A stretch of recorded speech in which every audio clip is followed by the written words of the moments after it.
pandemic, just face it?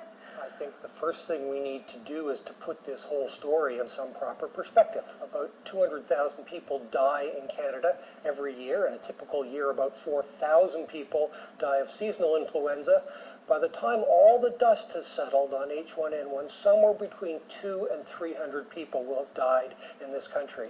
So too much coverage, or is it the tone of the coverage? I think the numbers speak for themselves. The massive, the unprecedented coverage is just completely out of line. If you gave the same amount of coverage proportionate to the health risk of Canadians to diabetes or heart disease or a dozen other things, you'd have to run your news 24 hours a day just covering health stories. So should we not have coverage? Should we have cut the coverage in half? No, but perspective is the key. And I think my single biggest criticism of the media is there has been a constant lack of trying to put the story in perspective, of trying to take a step backwards and saying, yes, someone died, but remember, people die actually all the time. How does this compare with the other threats? But we're just reporting what public health officials are telling you. And I have a lot of sympathy with the media. I'm not letting the media off the hook totally, but I think the real villains of the piece here have been those public health officials who have consistently overplayed and overstated the importance of what's happening. By the time all is said and done, this is not a major public health event, but you'd never know that from what some people are saying.